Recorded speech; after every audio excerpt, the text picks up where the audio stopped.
ছেলেটার চুলের দিকে তাকালে মনে হয় না সে মুসলমানের বাচ্চা।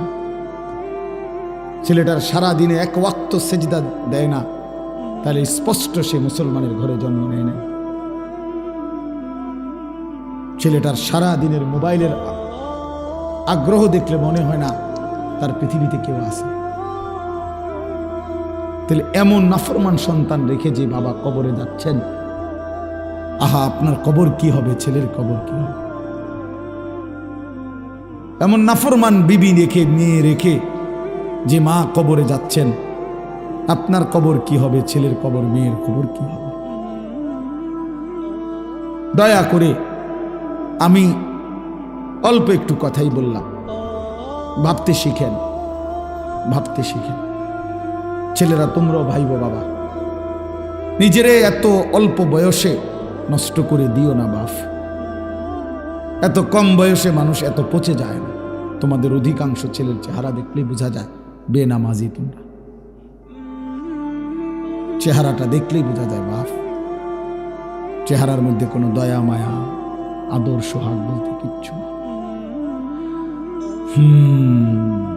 চেহারা দেখলেই বোঝা যায় বাপ। আমি যদি বলো আমি দাঁড় করাই বেনামাজি, ইনশাআল্লাহ দেখবা যে 100 জন দাঁড় করাইলে 98 জন ভুল হবে না, হয়তো 2 জন ভুল হতে পারে।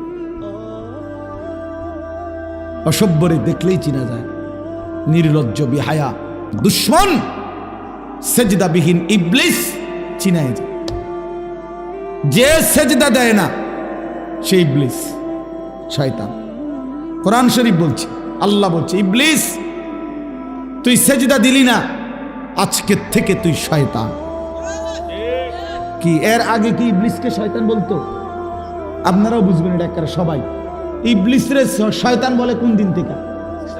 এ যেদিন কি দেয় নাই। এর আগে তো সে কি ছিল না, এর আগে তার পরিচয় ছিল মুআল্লিমুল মালাইকা, ফেরেশতাদের শিক্ষক। যেদিন সেজদা দেয় নাই সেদিন থেকে আল্লাহ বলছে আজকের থেকে তুই শয়তান, আজকের থেকে তুই রাজিম, ফখরুজ ফাইন্নাকা রাজিম।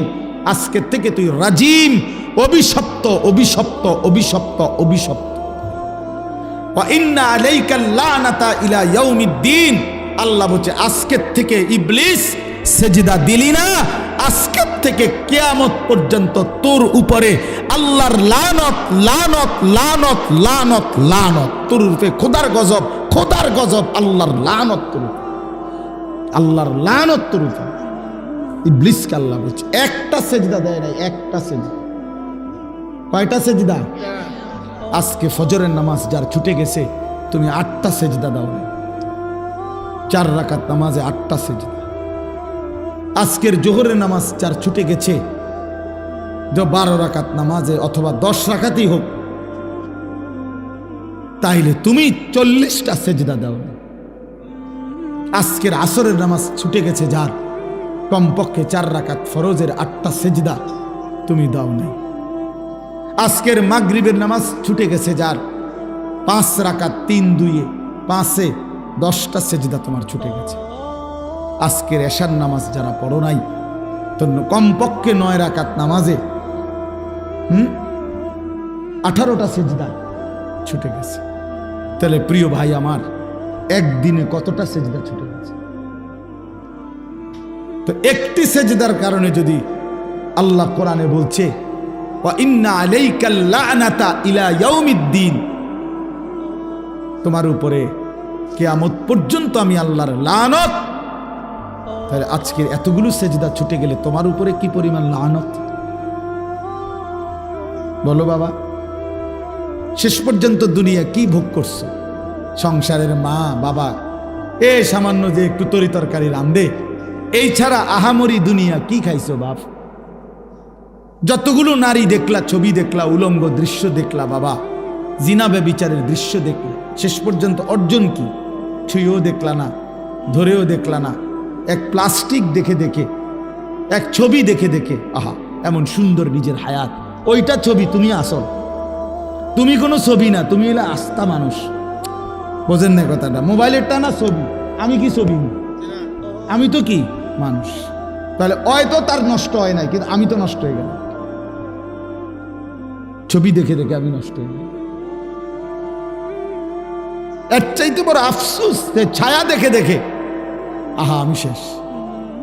এই মোবাইলের এগুলোর তো ছায়া ছবি বলে, ছবির ছায়া, ছবিও না। প্রথমে তো হইলো আসল বেডি না, 2 নম্বরে হইলো বেডির ছবি, তো ছবিও না, ছবির ছায়া। এই জন্য এটারে কয় ছায়া ছবি, ছবির ছায়া। তো এক ছায়া দেখে দেখে আহা আমি জিন্দগি শেষ করে দিলাম, শরীরও নষ্ট করে ফেললাম, আখেরাত বরবাদ করে দিলাম। এর চাইতে বোকা, আহাম্মক, বেউকুফ, পাগল, মাতাল, তার সিরা আর কে হইতে পারে? এর চাইতে মাতাল আর কি? বলো বাপ, একটা ছেলে বুঝছো, একজন, কোনো অসুবিধা নাই। আমি সংখ্যার কাঙ্গালি করি না, কোনোদিনও না। ছোট বড় কোনো মাহফিল হিসাব করি না, সুযোগ মিললেই হয়েছে। ডেট দিতে আমার কষ্ট হয়, অনেক চাপাচাপি, এই এর দূরে, কিন্তু আমি ছোট বড় কোনো পরোয়া করি না, আল্লাহর জন্যই বলতে চেষ্টা করি।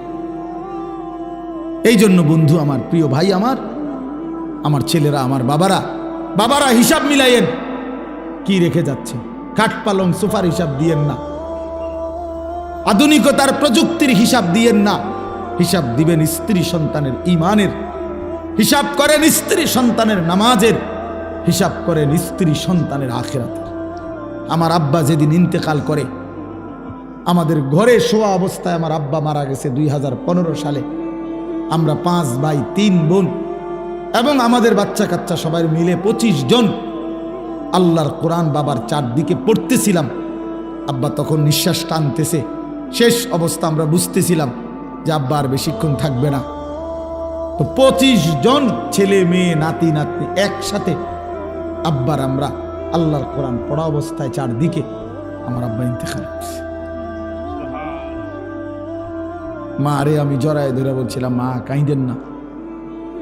আমার আব্বার একটু পরে মুনকার নাকির ফেরেশতা যখন কবরে প্রশ্ন করবে, মান রব্বুকা আলী আশরাফ, তোমার রব কে? আমার আব্বা বলবে, ও 3.5 হাত মাটির উপরে 25 জন বংশধর যার কোরআন পড়া রেখে আসছি, ফেরেশতা সেই আমার রব। আমি রব চিনব না কেন ফেরেশতা? রব চিনব না কেন? রব চিনেছি বলেই তো সন্তানকে দ্বীন শিখাইছি, রব চিনেছি বলেই তো রবের কোরআন শিখাইছি, রব চিনেছি বলেই তো বংশের 25 জন। শোনো নাই, দেখো নাই তোমরা? ফেরেশতাকে বলবে, দেখো নাই, যাও দেখে আসো। এটা হিসাব মিলা। হযরত ইয়াকুব আলাইহিস সালাম, কোরআন শরীফে আছে, বাবাদেরকে বলি, কোরআন শরীফে আছে ইয়াকুব নবী, ওনার 12 জন সন্তান, আপনারা জানেন। ওই যে 10 ভাই কুয়াত ফেলাই দিছে, যেই 10 ভাই মিল্লা, এরা 10 জন। আর ইউসুফ আর বিনিয়ামিন এরা কয়জন? তো কয়জন হইল? এই 12 জন সন্তান ছিল। মৃত্যুর সময় ইয়াকুব নবী এই 12 জন সন্তানকে পাশে বসাইয়া, কোরআন শরীফের আয়াত, আম কুনতুম শুহাদা ইজ হাদারা ইয়াকুব আল মাউত, মৃত্যুর সময় ইয়াকুব নবী ইজ ক্বালা লিবানিহি, তিনি তার সন্তান 12 জনকে একত্রিত করে বললেন, বলো বাবারা, মা তা'বুদুনা মিন বাদি, আমি শুধু মৃত্যুর পূর্বে জানতে চাই, আমার মৃত্যুর পরে তোমরা কার ইবাদত করবে? বাবারা শুধু এই কথাটা বলো। ক্বালু না'বুদু ইলাহাকা ওয়া ইলাহা আবাইকা, 12 জন ছেলে বলল, আব্বা আপনি ঘাবড়াবেন না, আপনার মৃত্যুর পরেও আমরা আপনার যিনি রব এবং আপনার পূর্বপুরুষ ইব্রাহিম নবী, ইসমাইল নবীর যিনি রব, আমরা তার গোলামি করে যাব। ইয়াকুব আলাইহিস সালাম বলছেন, খালাস, আমার আর কোনো পেরেশানি নাই, আমি গেলাম, আমার সন্তানকে ঈমানের উপরে রেখে গেলাম, আল্লাহর ইবাদতের উপরে কি রেখে। আপনারা বাপ বলেন, এই যে ছেলে পেলেদের চুল এগুলো দেখেন, এগুলো যাদের সন্তান, এই জঙ্গলি এগুলো কার সন্তান বলেন? এই যে জঙ্গল এগুলো জঙ্গলি, এই জঙ্গলি এগুলো তার বাপ কোথায়? এই বাপ কি কোনোদিন জিজ্ঞাসা করলো না যে, বাপ তুই মুসলমান না আমি মুসলমান, তুই কেমনে আমারে ভুলে গেলি, আমি কেমনে তোরে ভুলে গেলাম? তোমার মাথার এই চুল তুমি বাবা কার থেকে নিছ? তুমি মুসলমানের ঘরে বড় হইয়া, ফ্যামিলির সবাই মুসলমান হয়ে তুমি যে বাবা কোনোদিন ফজরের নামাজ পড়ো না, এ কেমন মুসলমান তুমি বাবা? আমার ঘরেই ঘুমাও, এই রুমে ঘুমাও, আমি এই রুমে ঘুমাই, অথচ এই রুমে ঘুমাইয়া মুসলমানের মা বাপ জীবিত থাইকা সন্তান এক ওয়াক্ত নামাজ পড়ে না। মা বাবা এত বড় পাষাণ কেমনে হয়? আল্লাহর কসম আমি বুঝি না। আমি বহুত চিন্তা করছি এটা। ওই মা বাবার কলজাটা আমার দেখতে মন চায়, মাঝে মাঝে মন চায় যে আলটা করাই, যে এটা কেমন বা জালেম মা বাপ, যার চোখের সামনে তার ছেলে মেয়ে স্ত্রী সন্তান জাহান্নামী হয়ে যাচ্ছে। এই বেচারার কোনো আফসোস নাই, চোখের পানি নাই। এই দুশ্মন বেনামাজি তো আল্লাহর দুশ্মন, রসুলের দুশ্মন, কোরআনের দুশ্মন, আল্লাহর দুশ্মন। এই দুশ্মনের লাইগা এ বেড়া বিল্ডিং করে, জমি কিনে, বাড়ি বাজারে ভিট লয়, এইটার লাইগা সুদে টিয়া লইয়া হেতেরে বিদেশ পাঠায়, ডাকাইতে একটা সেজদা দেয় না, তার চোখের সামনে দেখছি। তার লাইগা 8 লাখ টাকা লইছে। হায় রে বাপ, তুমি কি বুঝলা? ফুতে কি কার লাইগা লইল এই ফুলাগার? আপনি একটাবার দেখেন না, আপনি যে 8 লাখ টাকা সুদে নিলেন, কিস্তিতে নিলেন, কার লাইগা নিলেন? এটাও হারাম। আর এইটা এক ওয়াক্ত নামাজ পড়ে না বাপ মার চোখের সামনে, তো বাপ মার চোখের আড়ালে গেলে এই নাফরমান সেজদা দিবে কেমনে? আপনজনের সামনে, গ্রামে মহল্লার মানুষের সামনে যার লজ্জা নাই, অপরিচিত মানুষের সামনে সে কারে লজ্জা করবে? কথা বুঝেন নাই? এখানে তো তার আপনজনেরা, তার চাচা, জেডা, মামা, ফুফা, খালু, মা, খালা, দাদি, বাপ, চাচা, একটা মানুষের সে পাত্তা দেয় না। এগুলো কাউরে সে শরমায় না। এত বড় বেশরম, এই চোখের আড়ালে গেলে কেমনে নামাজ পড়বে? বলেন না, বলেন বাবা, বলেন। অনুরোধ করছি এই জন্য, দয়া করে আল্লাহ নবীর এই হাদিস আবার আসেন। নবীজি বলছেন বাবার কাছে সন্তানের চাওয়া 2 জিনিস। এক হলো আইয়ুহসিনা ইসমাহু ওয়া আইয়ুহসিনা আদাবাহু। 1 নাম্বার হলো একটি সুন্দর নাম রাখা, এটা সন্তানের পাওনা বাপমার কাছে।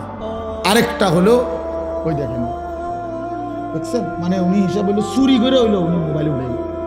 হ্যাঁ, ওই বেড়া বেড়া আমদের কইছি না, ওই চাদর মানে হের কথা হইলো, হুজুর তোমার, তুমি না আরো তোমার বাপেও যদি কয়, আমি জীবনে কারো কথা শুনেছি না, আজকে কিতাম হইতাম। কথা বুঝেন নাই?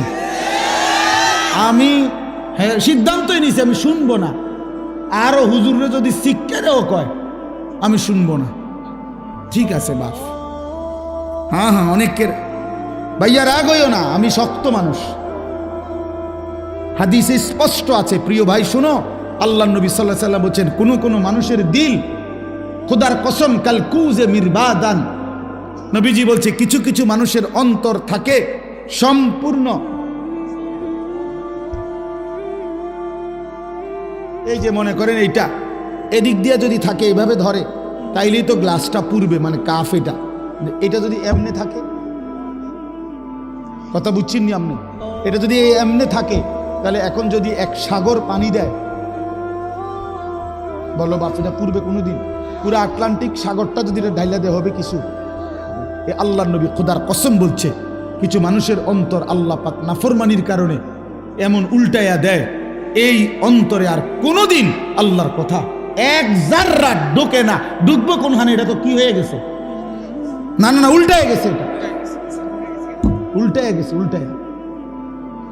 এই জন্য হাদিস আছে, নবীজি 5 ওয়াক্ত নামাজের পরে একটা দোয়া করতেন, ইয়া মুকাল্লিবাল কুলুব সাব্বিত কলবি আলা দীনি। অর্থ কি? হে দিল পরিবর্তনকারী, হে অন্তরের উলট পালটকারী, আপনি আমার অন্তরটা আপনার দ্বীনের উপরে মজবুত রাখে। রাগ হইও না বাপ, ছেলেরা বাপ, তোমাদের জন্য দয়া করে বললাম, হয়তো এমন কোনোদিন মিলবে না বন্ধু যে তোমারে আখেরাত মনে করাই দিছে। সমবয়সী বন্ধু কোনোদিন বছরের পর বছর তোমার অসভ্যতা, চরিত্রহীনতা দেখে কোনোদিন একটাবারও বলল না, কিরে দোস্ত, আমরা না মুসলমান, মুসলমান এমন হয় কেমন? আপনজন মিলবে না হয়তো, বরং তোমারে শুধু গুনাহ গুনাহ শিখাবে, গুনাহ। পৃথিবীর যেই কোনো মদখোর নিজের থেকে শুরু করে নাই, বন্ধু নামের কোনো শয়তান তারে মদের আড্ডায় নিয়ে গেছে। যে এটা সহজ কমন থিওরি, এটা একটা কমন থিওরি। পৃথিবীর যেই কোনো জুয়াখোর, জুয়ারি নিজের থেকে জুয়া শুরু করে নাই, বন্ধু নামের কোনো শয়তান, পরিচিত নামের কোনো দুষ্ট তারে জুয়ার আড্ডায় নিয়ে গেছে। আরে আপনি মদ জুয়া বাদ দেন, কোনো অসুবিধা নেই, পড়ুন। কোনো নেশা বাদ দেন,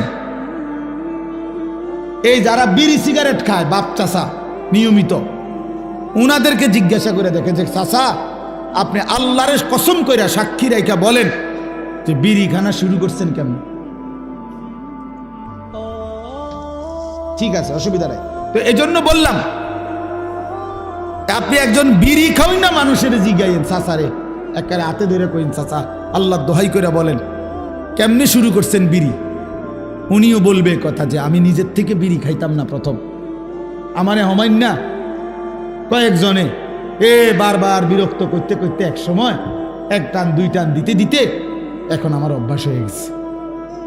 তার মানে কেহই গুনাহ কবিরা যেগুলা বড় পাপ নিজের থেকে শুরু করে না, কোনো না কোনো সমবয়সী আড্ডা দিতে দিতে একদিন তাকে গুনার মধ্যে জড়ায় দেয়, অসৎ আড্ডায় জড়ায় দেয়। নারীর আড্ডা, জুয়ার আড্ডা, মদের আড্ডা, নেশার আড্ডা, ছবির আড্ডা, অস্থিরতার আড্ডায় মিশাই দেয় ভাইয়া।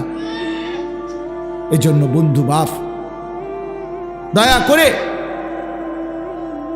নিজের ভালো নিজের কল্যাণ আলাদা দেখো। আমি যেই কথাটা মূলত বুঝাইতে চাই, তুমি আলাদা ভাবো, তোমারটা তুমি ভাবো যে আসলে আমারে বলছি, আমারে বলছি, আমারে বলছি। তুমি ইনশাল্লাহ যদি নিজের জন্য ভাবো বরকত হবে, বরকত হবে, তাইলে দেখবো তুমি আগাইতে পারবা। কোরআন শরীফে আছে হাসরের দিন যার আমল নামা হাতে ডান হাতে দেওয়া হবে সে সবাইকে দেখাবে। একটা মজার জিনিস মনে রাখবেন, প্রত্যেক মানুষকে হাসরের ময়দানে তার পরিচিতদের সাথেই উঠাবে। আমরা কোনো সিনের মানুষের লোক উঠাইতাম, বুঝেন নাই কথা? আমার ঘরে কোনো লন্ডনের মানুষের লোক উঠাইতাম। প্রত্যেককে তার পরিচিত জনদের কাছে দিয়ে উঠাবে, সাথে দাঁড় করাবে। তো যে আমল নামা ডান হাতে পাবে সে চিৎকার করে বলবে, দেখো বন্ধুরা, পরিবারের সবাইরে বলবে যে দেখো দেখো ইকরাউ হা উমকরাউ কিতাবিয়া, আমার আমল নামা পড়ে দেখো, আমার নাম দেখো, জান্নাতীদের লিস্টিতে আমার নাম উঠেছে। ডান হাতে যখন পাবে, তখন তাফসিরে আছে ওই বন্ধুরা, পরিচিতরা, আত্মীয় স্বজনরা ওরা জিজ্ঞেস করবে তুমি কেমনে জান্নাতি হইলা? আহা তুমি তো আমগো এলাকাতেই বড় হইলা, তুমি তো দেখলে আমগো গ্রামেই বাজার করতা, আমরা এলাকাতেই দেখতাম তোমারে, তোমার এই কামটা কেমনে বানাই লাইলা? বুঝেন নাই কথাটা? আল্লাহর কসম, কোরআনের আয়াত। ওই ব্যক্তি তখন বলবে ইন্নী জানান্তু আন্নী মুলাকিন হিসাবিয়া, বন্ধুরা বাবারা, আমি যদিও আপনাদের সাথে চলতাম ফিরতাম, বাজার করতাম, হাট বাজার চলতাম, কিন্তু আমি দিলের মধ্যে ইয়াকিন রাখতাম এই হিসাবের দিন হবে। এই জন্য আমি বাজারও করছি, নামাজও করছি, ব্যবসাও করেছি, হালালও খেয়েছি, সংসারও করেছি, আল্লাহকেও খেয়াল রাখছি, নামাজ বন্দিগি আল্লাহর হক আদায় করছি। তা আপনি হয়তো আমার বাজারটা দেখছেন, আপনি আমার নামাজ দেখেন না।